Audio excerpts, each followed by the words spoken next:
ಸ್ಥಿತಿ ಹಿಂಗಿತ್ತಂದ್ರೆ ಕೆಲವು ಸಲ ಅಸ್ಪೃಶ್ಯರು ಮನೆ ಕರೆದ್ರೂ ಬರ್ತಿದ್ದಿಲ್ಲ,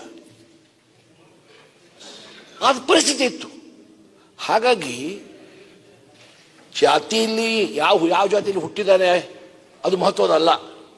ಹುಟ್ಟಿದ ನಂತರ ಮಾನವಾಗಿ ಅವ ಬಾಳ್ತಾವನು ಇಲ್ಲ, ಅದು ಭಾಳ ಇಂಪಾರ್ಟೆಂಟ್ ಇದೆ ಅಂತ ನಾನು ಭಾವಿಸ್ತೇನೆ. ಮಾನವಾಗಿ ಅವ ಬಾಳ್ಬೇಕು.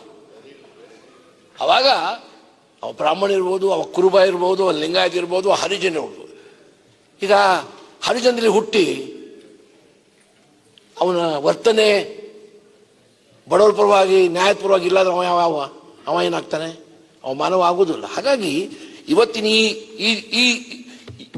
ಈ ಶತಮಾನದಲ್ಲಿ ಜಾತಿ ವ್ಯವಸ್ಥೆ ಎಲ್ಲ ಹಾಳು ಮಾಡ್ತಾ ಇದೆ. ಎಲ್ಲ ನೀವು ಕೊಡೋದು ಜಾತಿ ಮೇಲೆ, ಗುಣಮಟ್ಟ ಮೇಲೆ ಕೊಡ್ತೀರೇನ್ರ? ಈಗೆಲ್ಲ 80%, 82% ಲಿಟ್ರಸಿ ಬಂದಿದೆ ಅಲ್ಲ, ಯಾಕೆ ಗುಣಮಟ್ಟಕ್ಕೆ